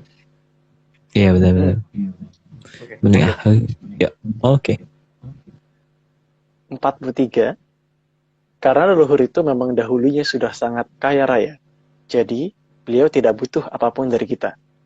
Yang leluhur dambakan adalah melihat anak cucunya selamat dan bahagia. Karena di zaman dulu itu yang namanya benda berharga itu sangat banyak dan memang beliau sembunyikan, dan itu memang nanti akan diberikan. Yang penting pada saat diberikan jangan takut aja bahwa itu pemberian memang tanpa minta apa-apa, tapi ya harus dibedakan dengan pemberian yang akan minta sesuatu, itu jangan diterima gitu kan. Oke, jadi bedanya di situ ya. Jadi harus diperhatikan kalau ya kamu tak beri tapi aku minta ini, itu sebaiknya udah. Iya, kayak kedok-kedok gitu ya Om ya. Nih lu boleh ngutang sama gue tapi bunganya 100% gitu ya. Mending 100%, 10 juta persen gitu. Nggak bisa dibayar Om itu. Oh, tapi kan suruh bawa bunganya kan, jadi bunga loh ya, jadi bukan duitnya loh ya. Oh iya benar. 10 juta bunga. Oh iya benar. Bukan Tetap aja mahal Om. Tetap aja sih, tetap aja mahal. Loh, tapi kalau ini apa namanya, bunganya bunga yang ini kan, yang pada rontokan kan loh, ngitungin satu kelopak satu ini. Oh iya benar. Nggak detail soalnya. Bisa diakalin itu. Ya benar. Dan waspada. jenis bunga kan. Waspada. Berbagai jenis bunga. Oke, yuk lanjut. Oke, kita lanjut. 44. Aduh. Untuk leluhur memberi kepada anak cucu, itu lebih beliau prioritaskan. Jadi, leluhur yang benar itu pasti malah memberi, bukan meminta. Ya, namanya orang tua kan begitu. Kalau minta itu meminta sesuatu untuk kebaikan kita loh. Ya. Seperti orang tua minta supaya kita belajar supaya dapat nilai baik, supaya nanti pada saat sudah waktunya harus bekerja itu dapat pekerjaan yang bagus gitu kan. Kalau minta arahnya ke sana, bukan meminta sesuatu yang butuh yang mengakibatkan kita jadi sengsara, itu enggak gitu. Kalau sengsara itu sengsara yang jangka pendek, itu bukan yang jangka panjang. Tapi memang sesuatu yang sifatnya perjuangan ya, bukan sengsara sih sebenarnya, tapi sesuatu yang sifatnya perjuangan yang diminta itu. Tapi ya kalau kemudian pokoknya aku harus siap ini, kalau nggak ada ini awas ya gitu ya, itu aneh.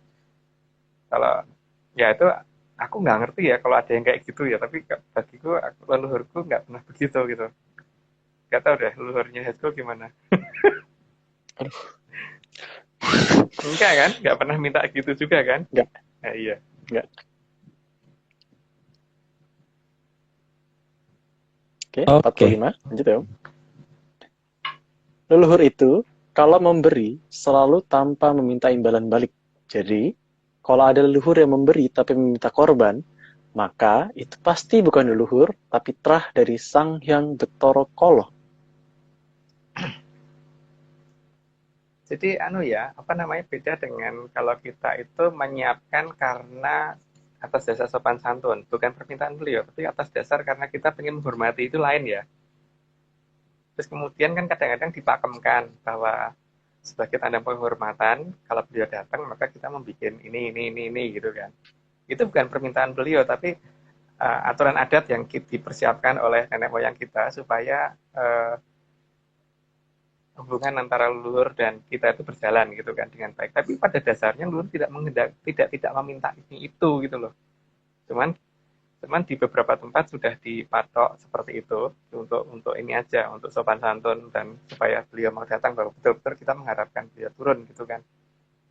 Tapi apa namanya, dasar utamanya adalah beliau nggak butuh apa-apa, nggak butuh apa-apa. Yang beliau butuhkan tuh kita tertawa, kita bisa tersenyum, kita bisa bahagia itu kan, itu loh ya.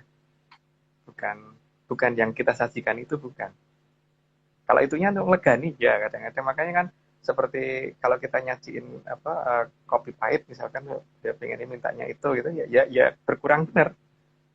Tapi hanya untuk menunjukkan ke anak cucu bahwa beliau datang dan memang diminum benar gitu loh. Jadi bukan tidak di ini. Karena kalau kita nyajiin dan pada saat satu apa berapa setelah waktunya sesaji kemudian masih utuh kan, kita juga kadang-kadang ini sebenarnya yang tuh suka nggak sih atau gimana sih, apa marah sama saya nggak sih gitu kan, mikirnya sempat begitu kan. Makanya beliau kemudian memang ada yang sengaja diambil seperti itu untuk menunjukkan bahwa tak tompo loh nger gitu loh. Oke lanjut. Oke, 46. Jadi, kalau ada yang khawatir membedakan mana yang buto dan mana yang leluhur, maka akan terlihat dari apa yang akan diminta setelah kita meminta dan diberi. Karena buto akan minta imbalan, dan leluhur tidak akan meminta apapun. Itu yang pertama ya. Yang kedua memang kelihatan dari tingkah lakunya dan kelihatan dari sangar lokasinya gitu. Jadi kalau kita mendekat aja itu sudah kayak serem gitu loh tempatnya. Tapi kalau tempatnya leluhur itu mungkin dari jauh serem, tapi begitu masuk ke lokasi itu malah kayaknya malas pulang gitu loh. Oh iya, tenang. Kayak yang di Cibatu itu kan, ya sekali tempatnya dari jauh kita kan sangat Yeah. gitu masuk, tentrem banget gitu kan. Padahal tempatnya gelap, gak ada lampu, di puncak bukit lagi kan. Iya. Oke, lanjut. Oke, 47. Selain itu, kalau buto akan mengkehendaki agar manusia terbatas panca inderanya, agar tidak bisa melihat keberadaan buto. Itu dongeng kita ya, jadi jangan dipercaya. Itu dongeng aja, anggap aja dongeng. Lanjut. Oke, 48. Sementara, leluhur akan sangat senang kalau anak cucu bisa melihat dirinya, dan anak cucu bisa melihat indahnya alam raya ini.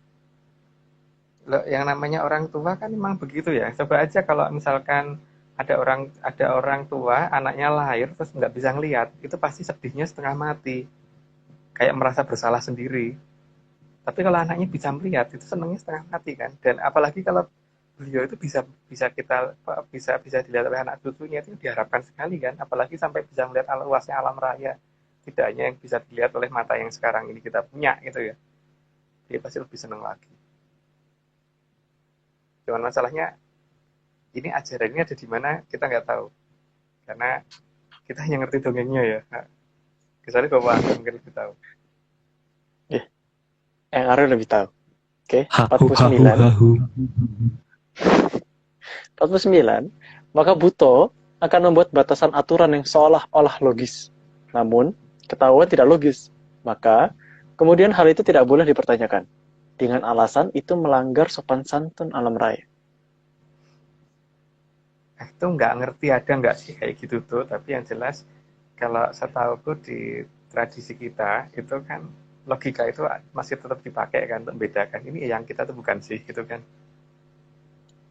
Jadi ya sekarang gini ya, ada maling masuk rumah dan orang tua kita masuk rumah, maka kita harusnya bisa membedakan itu maling atau orang tua kita gitu kan. Yang paling penting itu dulu kan. Makanya melihat itu paling penting. Mata terbuka dulu itu yang paling penting gitu. Bukan bijaksana loh ya. Lanjut. Oke. 50. Sementara, Kalau leluhur pasti akan memberi batasan dengan alasan yang sangat jelas dan logis. Dan batasan itu untuk keselamatan manusia, jadi bukan didasarkan atas hukuman. Itu berdasarkan cerita dongeng. Jadi ya tidak dipercaya nggak apa-apa. Lanjut. 51. Jadi, pola timbangan leluhur akan memenangkan kebaikan, bukan menghukum karena kesalahan yang sedikit. Itu kalau di cerita pewayangan begitu. Kalau di cerita yang lain nggak tahu. Lanjut. 52. Leluhur juga tidak suka menghukum dan akan berusaha menyeimbangkan kalau ada yang tidak seimbang. Ya kalau orang tua kan harus adil ya. Ya memang harus seperti itu kan. Jadi bukan kemudian bagaimana mencari supaya pokoknya harus ada salahnya gitu loh. Lanjut. Oke.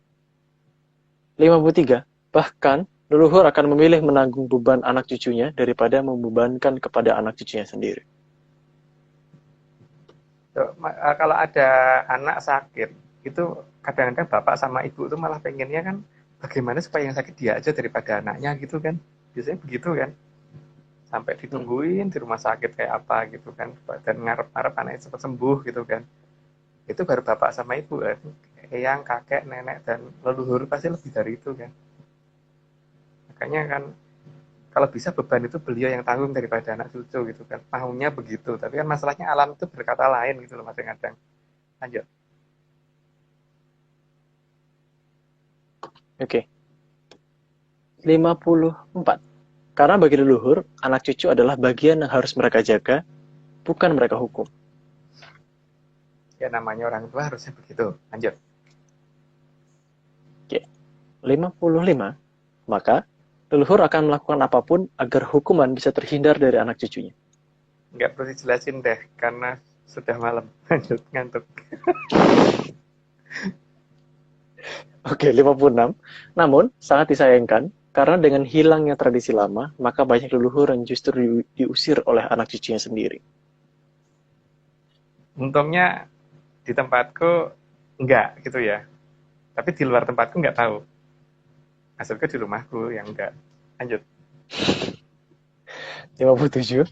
Bahkan, pengusiran leluhur sering didasarkan karena menganggap leluhur itu setan, tanpa melihat apa yang sebenarnya dilakukan oleh leluhur. Itu nggak tahu terjadi di mana itu. Lanjut aja. Oke, 57. Bahkan, 58. 58. Maka, banyak leluhur yang akhirnya bisa memilih mengamati dari kejauhan dan mengharapkan agar zaman kolobendu segera berlalu. Ini kayaknya belum pernah diceritain, jadi lanjut aja. Oke, 59. Karena zaman mengarah kepada zaman yang salah, maka leluhur memohon kepada yang punya hidup. Dan permohonan leluhur kepada yang mempunyai hidup dilakukan dari sejak hilangnya ajaran dan tradisi.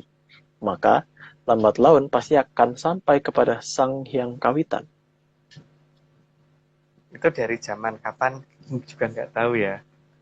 Yang jelas, ketika hilangnya ajaran yang berubah menjadi tradisi ajaran menjadi baik tapi tidak jadi sakti, kemungkinan itu. Lanjut. Oke. 60. Karena permohonan dari leluhur dilakukan dengan sangat tulus dan terus-menerus dalam waktu yang sangat lama, maka zaman pasti akan berubah ke zaman Kolosubo. Sedikit demi sedikit kan pertanda sudah mulai ada. Cuman itu kan kita yang menganggap itu sebagai pertanda. Tapi kalau yang tidak menganggap sebagai pertanda ya nggak apa-apa. Gitu. Lanjut. Kalau menganggap dongeng ya Bagus. seperti biasa. Seperti biasa. Cukup dongeng aja lah nggak apa-apa. Oke, lanjut. Oke, kita lanjut. Oke. 61. Kekuatan permohonan dari waktu ke waktu dan tulus oleh leluhur akan mengakibatkan kahyangan bergetar saat Sang Hyang Kawitan mulai mendengarkan permohonan. Karena ada sinar dari kahyangan puncaking pemalang kepada leluhur. Kalau Sang Hyang Kawitan sudah dengar itu memang pasti akan ada goncangan, dan goncangan itu akan dimulai dari kahyangan menuju ke Arcopodo secara bertahap ya. Dan goncangan itu juga akan mengakibatkan Sukerto kocar kacir gitu, sehingga akhirnya mereka berantem sendiri gitu. Dan Oh. lama-lama kan itu mungkin akan terjadi kapan, nggak tahu. Tapi mungkin ya cepet aja lah, dilanjut aja. Oke. 62.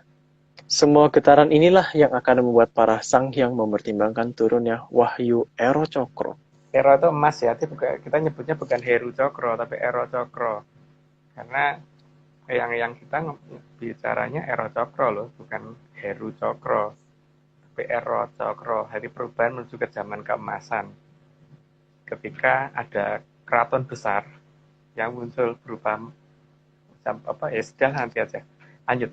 Itu nanti akan dijelaskan di Oke. berapa ya? 107 kalau nggak salah. 107 iya. 107. Oke. 63. Maka para sanghyang sudah menata urutan waktu dan peristiwa agar sang wahyu turun di tempat dan waktu yang tepat.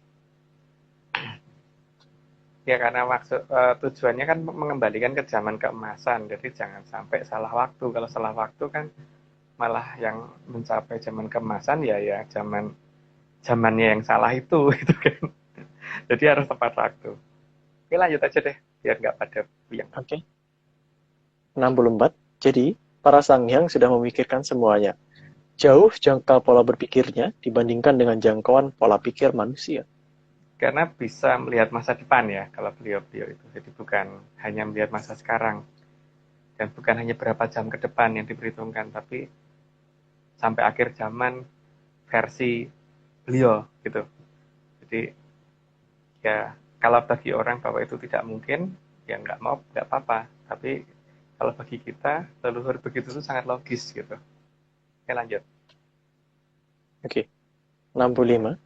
Perencanaan para sanghyang juga akan mengarah kepada hal brilian yang berpihak kepada kehidupan, bukan berpihak kepada hukuman. Dan dikatakan sang yang, kadang-kadang kan orang Jawa itu salah nyebut jadi sang eyang gitu kan. Jadi kalau ya ada eyang yang sukanya menghukum tuh ya aneh toh. Saya tahu tuh eyang harusnya kan malah senang bagaimana anak cucunya itu tertawa bukan menghukum. Ya tapi ya nggak tahu kalau ada eyangnya yang seperti itu. Yang nggak begitu soalnya. Lanjut. 66. Maka pasti akan ada utusan, dan utusannya hanya satu orang, namun bisa mengatasi semuanya. Karena kalau utusannya banyak orang, nanti akan rancu dengan kepentingan.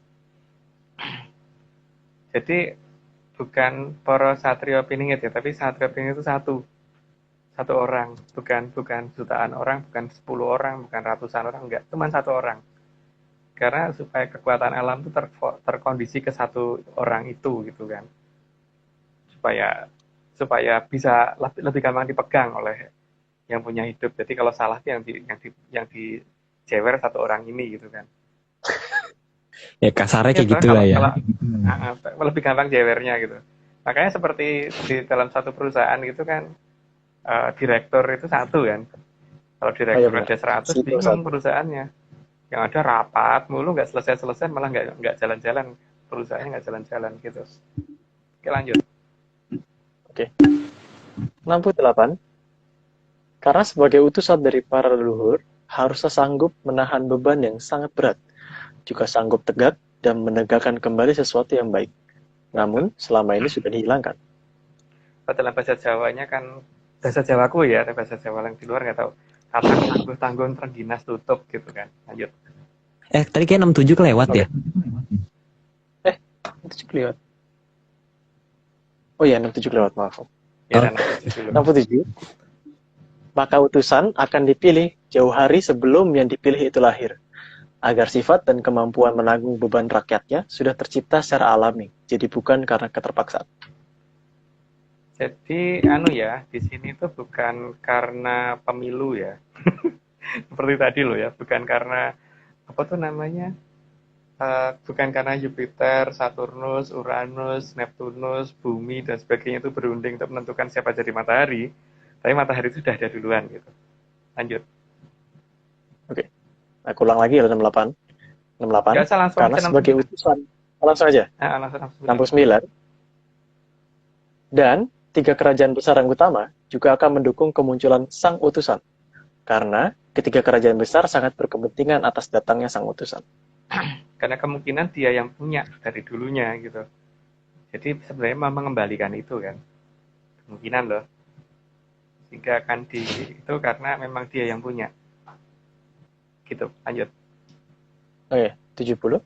Sang Hyang Batari Woro Suprobo adalah salah satu Betari yang akan mengamati dan terlibat dalam perubahan zaman dari Kolobendu ke Kolosubo. Karena salah satu putranya kan yang akan terlibat di sana. Lanjut. 71. Karena putranya sudah ditunjuk sebagai Wahyu Ero Cokro. Setelah di masa lalu, sang putra meninggal karena diserang oleh Dityo Kolosrenggi. Itu di zaman awal-awal akan perang Bratayuda. Lanjut. 72. Keraton Sang Bambang Probokusumo itu dulunya ada di barat daya dari Pulau Jawa, dan saat ini digunakan oleh Sang Mahoratu Angin-Angin menjadi Keraton Atlantis. Ya makanya itu akan dikembalikan kepada pemiliknya semula gitu kan. Makanya, tapi ya itu moga-moga segera terjadi ya. Tapi yang paling penting itu di sini yang setahu ke Bambang Prabokusumo itu bukan Bambang Irawan. Saya nggak ngerti kenapa ada nama itu gitu ya. Juga bukan Bambang Priambodo, lain ternyata. Oke ya, yang setahuku loh. Oke. Lanjut. Itu informasi baru. Oke, lanjut. Oke. 73. Dan saat sudah menjadi Komoro Luhur, Sang Bambang Probokusumo yang menuntun Sang Mahoratu Angin-Angin. Menuntun agar bisa menata dunia sampai tiba saat kembalinya beliau. Makanya di sana sampai dibikinkan patungnya gitu kalau nggak salah. Dalam cerita yang kita terima ya. Lanjut. Oke. 74. Sehingga setelah waktunya tiba, maka Sang Hyang Kawitan memerintahkan agar Sang Bambang Probokusumo segera manunggal dengan Sang Kartosuro. Ini bukan kota ya. Bukan kota ya. Jadi bukan nama kota, tapi nama orang gitu. Jadi apa namanya dan posisinya pun juga tidak jauh-jauh di tengah Pulau Jawa ya. Karena daerah namanya Parahyangan kan harusnya ada di daerah mana gitu. Oke, nggak tahu deh namanya Parahyangan itu di mana gitu. Oke, lanjut. Mungkin Bapak Arya yang tahu. 75. Turunnya Sang Bambang Probokusumo dari Kahyangan menuju ke pinggiran keraton Grejitawati terlihat seperti daru yang menembus langit. Cahayanya warna hijau, bagus banget harusnya. Lanjut. Oke. 76. Kedatangan Sang Bambang Probokusumo sebelum Sang Kartosuro sadar, maka pertama kali akan ditemui dulu oleh Sang Mahoratu Angin-Angin. Ya karena harus menjelaskan dulu apa yang akan diurutan kejadian supaya jangan sampai ada salah urutan kan. Lanjut. 77. Karena ingat kejadian saat awal perang Bharatayuda, maka Sang Hyang Betari Woro Suprobo mengikuti dari Kahyangan, tanpa diketahui oleh Sang Bambang Probokusumo. Seolah-olah tidak diketahui, tapi kayaknya tahu deh mestinya. Lanjut. Oke, 78. Bahkan, tanpa disadari juga, Sang Raden Arjuna juga ikut mengamankan, dengan cara menumpas Buto Cakil yang akan menyerang Sang Bambang Probokusumo. Dan namanya Bapak ya gimana? Anaknya turun ya harus menjagani gitu. Lanjut. Oke, 79. Sementara, para putra dari Sang Raden Arjuna juga bersiap-siap dan menjaga dengan sangat waspada Sang Bambang Probokusumo dari kejauhan. Tapi itu cerita dongengku loh ya, jadi tidak wajib diiyain gitu. Lanjut. 80. Sementara, Sang Hyang Batorismoyo juga Triwikromo untuk menjaga turunnya Wahyu sampai pada Winisudonya Sang Kartosuro. Semoga dalam waktu dekat ya itu terjadi. Lanjut. 81. Karena Sang Hyang Batorismoyo juga mengemban perintah dari Sang Hyang Kawitan agar Sang Kartosuro sudah siap sebelum perang pupuh terjadi. Jadi ini sudah terjadi sebelum perang pupuh ya harusnya. Sehingga seharusnya nanti akan kelihatan laut selatan lebih terang gitu loh, lebih lebih ini. Makanya akan ditutup dengan mendung yang agak tebel supaya nggak bisa kelihatan. Cuman mendung itu kan biasanya kalau ada cahaya dari bawah akan memantulkan toh. Jadi akan agak aneh gitu loh. Ini mendungnya rada terang di sebelah selatan sana gitu loh. Kalau ngamatinya pas waktunya. Lanjut. Oke. 82. Sementara itu, Sang Hyang Betara Wisnu juga mengamati semua gejala alam agar bisa harmonis saat Winisudonya Sang Kartosuro. Ya, kewajibannya Bathara memang begitu. Lanjut. 83. Juga, Ki Lurah Tunggul Jati Jaya Mungrogo bertriwikromo menjadi wujud aslinya, menjadi wujud Sang Mahaprabu Betara Ikling yang dulu adalah Mahaprabu Brawijaya 8. Kalau versiku kan Brawijaya itu sampai 8, bukan sampai 5 ya. Dan Bathara Ikling adalah Brawijaya ke-8 yang keratonnya nggak jauh dari Jakarta. Karena setahu harusnya Mojopahit nggak jauh dari Jakarta. Aku tidak ngomong Majapahit ya, Mojopahit. Oke, lanjut. Mojopahit. Jadi kalau ada yang bilang Majapahit di mana, kita nggak ikutan ya? Nggak ikutan, kita ngomongin Mojopahit kok, bukan Beda. Majapahit. Beda-beda. Lanjut. 84. Karena Sang Hyang Betara Indra adalah leluhur langsung dari Sang Bambang Prabakusumo, maka beliau juga akan mengatur agar alam tenang sesaat, terutama pada saat Winisudonya Sang Kartosuro. Maka Udan Salah Mangsa berhenti sebentar seharusnya. Kapan nggak tahu gitu ya. Jadi makanya dikatakan putra pembayun Bathara Indra gitu kan, kata-katanya gitu loh. Kang Gedaman Trisula Wanda, bukan Trisula Wedo. Lanjut. 85. Sang Hyang Betara Bayu juga menata seluruh barat atau angin besar agar jangan muncul dulu saat Winisudonya Sang Kartosuro. Kalau di Jawa itu kan barat itu angin ribut ya, jadi dewannya angin itu juga akan menjaga itu gitu loh. Makanya pada saat kondisi seperti ini seharusnya posisi kaki kayangan Pangluung itu harusnya ada di timur. Pada saat subuh harusnya kelihatan di timur. Itu loh. Kayak kayangan yang isinya angin muter-muter gitu loh. Ada merahnya gitu kayak motor. Lanjut. Oke, 86. Seluruh trah dari Pandowo juga diperintahkan menjaga Winisudonya Sang Kartosuro. Dan ini langsung diawasi oleh Sang Mahaprabu Yudhistira. Dari pihak Pandawa semuanya ngamatin itu ya. Jadi ya itu namanya ada cucunya yang lagi Winisuda ya pasti akan di semuanya. Semuanya akan berusaha untuk melindungi. Lanjut. 87. Sementara itu, Sang Hyang Betara Narodo akan langsung turun dan ikut di acara tersebut sebagai wakil dari Kahyangan. Itu kelihatan cahaya mak celorot gitu, bagus banget. Itu harusnya kelihatannya di saat subuh ya. Cuman pas subuh yang kapan gitu. Tapi harusnya cahayanya sesuai dengan bajunya warnanya. Ayo lanjut. Makanya kita pilih warna itu. Oh, Lanjut. oke. 88. Sang Hyang Betara Narodo juga yang akan memilihkan semua pusaka yang harus dimiliki oleh Sang Kartosuro. Ya, itu aku tidak tahu. Jadi mending dilanjut aja. Oke, 89. Sementara itu, Kumoronya Sang Adipati Karno menitipkan Sang Kunto Wijaya Danu ke dalam pusaka Sang Sumelang Gandring. Sumelang Gandring itu dulu pernah diberikan kepada salah satu kepala negara di kita itu. Yang ya nggak tahu yang nomor berapa, tapi ada 2 kepala negara yang megang itu, dan setelah itu nggak ada yang megang lagi sampai dengan hari ini gitu loh. Karena menghilang dari tempat yang ditaruh, jadi harusnya kan ditaruh di atas meja marmer di ruangan yang tertutup khusus, tapi lenyap dari situ. Makanya ya itulah, sekarang yang megang siapa, ya itu tadi. Semoga bingung. Lanjut. Semoga bingung. Oke.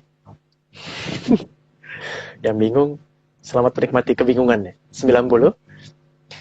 Sebelum acara Winisuda, Sang Mahaprabu Betara Ikling memberi petunjuk untuk Sang Kartosuro agar nantinya siap dalam mengatasi munculnya jamur dipo. Urutan cara mengatasinya sudah diberitahukan gitu. Yang jelas nanti yang digunakan salah satunya kekuatan dari Bathara Brahma gitu. Lanjut. 91. Sementara itu, di Kahyangan Jonggiri Saloko, semua Betara Betari menghadap ke Sang Hyang Betara Guru. Tujuannya agar Sang Hyang Betara Guru ikut mendukung Winisudonya Sang Kartosuro. Ya setengah agak nodong juga sih kalau Betara Gurunya nggak setuju, pokoknya kudu setuju gitu kan. Kan begitu. Oke, lanjut. Oke. 92. Tapi semua Betara Betari sangat paham bahwa Sang Hyang Betari Umo tidak akan mau menerima acara tersebut karena akan mengakibatkan anaknya Sang Betara Kolo kehilangan mangsa. Itu sudah diketahui oleh beliau itu, maka beliau sudah mempersiapkan apa langkahnya gitu.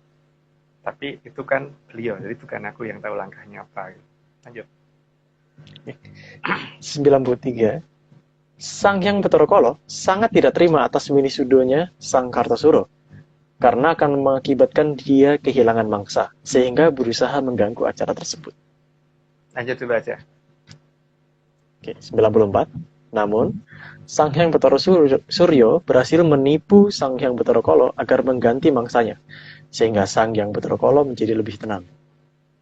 Nah, karena ada pernyataan menjelang Jumedole itu kan bakal akeh grahono gitu kan. Lanjut. Oke.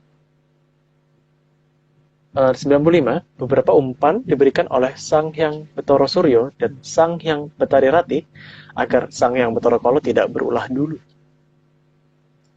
Nggak perlu dijelasin detail deh, ini lanjut aja. Tapi itu ada di beberapa cerita, apa kok cerita? Sangkonisa di Jayabaya ada kok itu juga. Tapi lebih detail lagi di Mandologiri sebenarnya. Lanjut. Oke, 96. Sehingga Sang Hyang Betara Kolo merasa makin puas karena merasa semakin banyak makanannya. Ya, pokoknya kalau dia yang dipikirin kan makan gitu. Lanjut. 97. Namun, Sang Hyang Betara Kolo tetap saja tidak bisa kenyang karena memang perutnya tidak bisa penuh atas semua mangsa yang diberikan oleh Sang Hyang Betara Suryo dan Sang Hyang Betari Rati. Ya emang namanya butonya buto, rajane buto ya gitu. Lanjut. 98. Maka Kilurah Semar akan turun tangan dengan menyirep Sang Hyang Betara Kolo sampai berakhirnya acara Winisudo dari Sang Kartosuro.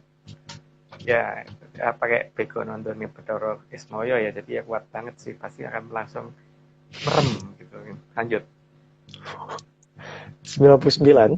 Aji Begonondo yang dikeluarkan oleh Kilurah Semar menyebar ke seluruh bumi sehingga mempengaruhi banyak orang. Ya berarti pada saat ini sudah banyak orang yang tiba-tiba ngantuk mendadak gitu kan. Lanjut. 100. Maka banyak orang di bumi menjadi mengantuk parah. Padahal biasanya di jam-jam kerja mereka tidak pernah mengantuk. Kebablasan aku. Lanjut. 101. Sehingga banyak orang yang akan sering tertidur saat kerja dan rasa mengantuknya tidak akan bisa terbendung. Itu dari pada saat akan sampai sudah selesai, sampai berapa hari setelah selesai ya, karena memang Begonondonya Betara Ismoyo memang lumayan kuat. Cuman semoga kita nggak kena waktu pas kerja ya. Lanjut. 102. Beberapa orang akan memilih tidak bekerja karena tidak akan bisa menahan rasa kantuk yang luar biasa, terutama saat berkendara. Jadi jangan kaget kalau pas setengah siang biasanya tuh nggak ngantuk, tiba-tiba kok ngantuk banget gitu loh. Pas tengah-tengah hari. Lanjut. 103. Melihat kondisi itu, maka Kilurah Semar sengaja membuat orang agar lupa minimal 1 hari, sehingga banyak orang yang merasa waktu lompat 1 hari. Nggak perlu jelasin ini, lanjut aja. 104. Maka perputaran waktu di Arcapada menjadi agak acak karena banyak orang akan bingung dalam menentukan hari. Ya, karena ya kebetulan mungkin pas libur atau apa gitu ya. Tapi ini bukan masalah libur sih. Cuman tiba-tiba lagi kayaknya harusnya masih tanggal sekian kok udah tanggal sekian gitu. Lanjut. 105.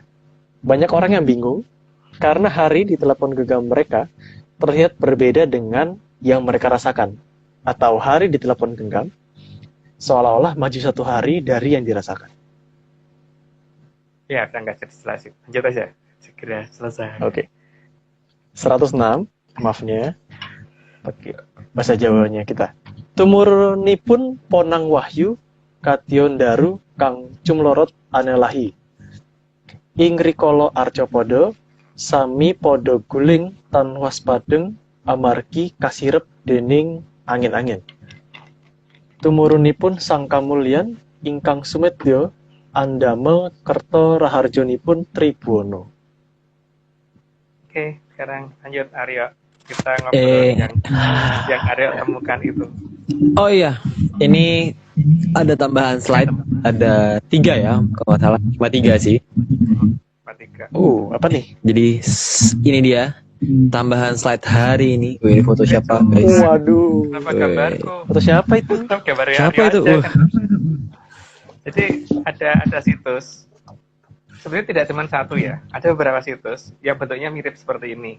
Tapi jadi ada dibentuk seperti makam.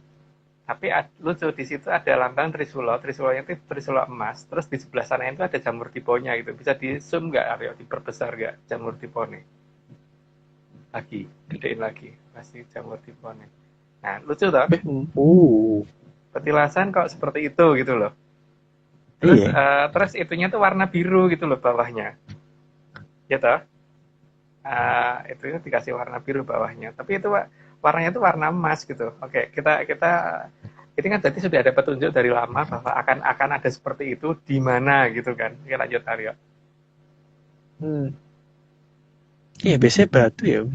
Ini kok jamur ya? Bisa dijejerin persis nggak ya? Kalau itu nggak kelihatan Aryo. Nggak kelihatan. Kurang mepet sih. Coba yang nggak kelihatan sih kalau begitu. Nah, itu lihat ada, itu ya, itu lebih jelas. Kelihatan semuanya. Oke. Nah, Penggambaran Trisulanya itu sama persis. Ya bukan nggak persis amat ya, tapi yang jelas itu warnanya warna emas. Dan Trisula warna emas itu ada di negara mana? Dan latar belakangnya biru gitu kan. Terus latar belakang itu biru. Nah, di tempat yang latar belakangnya biru itu nanti akan memicu adanya jamur tipe itu gitu kan. Oke, lanjut. Gambar satunya. Nih. Nah, coba bandingin bentuk pola ini. Walaupun mungkin tidak begitu sempurna, tapi dalam memberikan gambaran itu yang kita sudah loh memberitahukan seperti itu akan ada wiwitan jamur tipe dari daerah yang ada Trisula, ada ininya. Ada Trisulone gitu loh. Dan itu ada di beberapa tempat ya, tidak cuma di satu tempat itu sebenarnya, cuman mungkin ya kita foto baru satu, ya kita tunjukkan di sini satu aja karena kalau terlalu banyak slide kan nanti pada bosan. Jadi cerita tentang akan ada jamur tipe itu nenek moyang kita sudah memberitahu jauh-jauh hari sebelumnya, dan itu nanti kita diminta untuk mengamati gitu kan. Gitu. Nah, tempatnya di mana monggo dicari sendiri gitu. Atau nanya ke Bario gitu karena kan yang ngerti ya. Ada di Arthropoda lah ya. Iya, pokoknya ada di Arthropoda lah. Gak jauh-jauh lah Arthropoda aja. Jauh-jauh. Oke Om. Sudahkah tadi ya? Kita sudah kasih tahu tadi intinya itu apa? Iya. Silakan Heskel, ada yang mau dibicarakan? Aku mau ngomong. Nah, ini kebetulan aku nggak pakai akun pribadi. Jadi ini pakai akun namanya Wajigiri. Sebuah project aku dan Aryo dan untuk teman skripsi lainnya. Dan teman lainnya. Kebetulan kita ada bagi-bagi THR. Gitu. Jadi nanti di story kita akan ada pengumuman untuk siapa yang bakal dapat THR itu. Jadi stay terus di story-nya Wajigiri ya. Oke. Jangan lupa di follow dan beli. Waduh. Itu mungkin bonus dari Aryo. Siap. Nanti kita makan-makan Om. Kapan-kapan lah kita. Okay. Ya zaman-zaman inilah. Oke, oke. Makasih loh, ditraktir Aryo 1 jaman. Wah, 1 jaman, 1 jaman gitu loh maksudnya, bukan 1 jaman. Bukan Oh, 1 1 zaman, jam. 1 jaman. Ya, oke. Oke, kita Oke. Om ada yang mau disampaikan lagi? Nggak perlu. Yang penting hati-hati karena bumi ini udah makin tua dan eh, jagat bilangan Milky Way juga makin dekat. Kalau Earth juga makin dekat, terus sudah akan ada ini ya, mereka juga sudah akan ditarik balik, dan pada saat kita akan ditarik balik kan pasti akan bikin keributan dulu itu. Ya hati-hati aja. Yang jelas, Iya. yang jelas ini ya apa namanya, seharusnya masih butuh beberapa waktu, jadi tidak akan di minggu depan ya harusnya loh, tapi ya nggak tahu kalau tidak harus ternyata gitu kan. Tapi Bukan kita kita yang bikin cerita ya Om ya. bukan kita yang bikin cerita. Minggu depan tuh baru istilahnya tuh masuk pada fase tantangan, terus ya habis itu hati-hati gitu. Semoga ini apa namanya, ya kalau aku sih semoga jangkanya yang berjalan gitu aja. Iya, Tapi iya. tidak perlu harus takut ya, tidak perlu harus takut. Tidak perlu harus takut. Kita- makanya ini kan, yang penting siap gitu kan. Yang penting siap dan tidak Yang penting- takut. Gitu. Kita tidak dan ini ya, ini bukan akhir zaman, tidak, masih zaman itu masih panjang. Jadi tapi kalau mau menganggap ini akhir zaman ya silahkan. Zaman masih panjang. Bebas ya. Buktinya zaman masih panjang, daerah yang tadinya tandus menjadi subur itu banyak loh. Artinya kan Tuhan itu menginginkan untuk manusia hidup lebih lama kan. Betul. Jadi Setuju. jangan takut. Gitu. Oke, itu dulu. Oke. Oke. Oke, terima kasih Om aku. Oh, jangan lupa untuk lihat komen yang dipin. Oh ya, ini kita disclaimer dulu untuk penutup. Tim ARC tidak pernah menjual jasa untuk bertemu dengan leluhur. Waspada terhadap oknum yang mengatasnamakan tim Atlantis Research Center. Untuk informasi lebih resminya, silakan hubungi @Vicky-Ananda. Terus juga terima kasih sebesar-besarnya kepada Kitunggu Jatijoyo Morogo yang sudah menjadi pamong bagi kita semua. Terus kemudian juga terima kasih pada Bapak Agung yang sudah mau menjadi narasumber dan juga sudah membuatkan slide untuk kita malam ini. Terus juga Haskell tentunya yang sudah mau menyumbangkan suaranya. Mas Togo yang sudah mau merapikan slide. Terus kemudian juga Bang John, gambarnya seperti biasa indah. Hari ini indah sekali. Terus juga terima kasih juga pada Mbak Vicky tentunya, Om Iwan dan segelintir tim ARC lainnya. Terima kasih karena bisa membuat ARC ini selalu berjalan tiap Rabunya ya. Dan terakhir tentunya berterima kasih kepada Chief Eksekutif Atlantis Research Center, Bos Besar Bapak MG. Oke, jadi yang sudah mau memulai dan sudah merawat kita semua. Merawat. Oke. Ya, kurang lebih. AMG itu siapa loh? Banyak yang nggak ngerti singkatan Oh, iya. AMG loh. Oh ya, Pak Marius, Bapak Marius, ya, gitu. Pak Marius Gumono. Nah itu yang rawat kita semua. Atlantis Series ini berjalan karena beliau. Jadi terima kasih. Oleh-olehnya Pak Marius. Jangan lupa oleh-olehnya Pak Marius. Ditraktir 1 jaman juga nggak apa-apa. Harus ingat, jangan lupa. Wajib Oh ya, harus ingat. Iya, Harus ingat oleh-olehnya. ya, harus ingat oleh-olehnya. Ini bukan ini apa? Bukan permintaan tapi nodong. Pemaksaan ya. Permintaan tapi nodong. Pemaksaan. Oh. Oke, kalau gitu sekian ya Om, kita sudahi malam Ya. ini. Sekian dari kami, sampai jumpa di Rabu depan di sesi 104. Masih 104 aja ya berarti Om ya. Masih ya, jam Oke. sampai di 107 nanti. Setelah itu Oke. ganti ini. Oke. Oke. Sampai jumpa semuanya. Salam sehat, Cek kesehatan. salam menyan. Salam menyan. Dalamnya.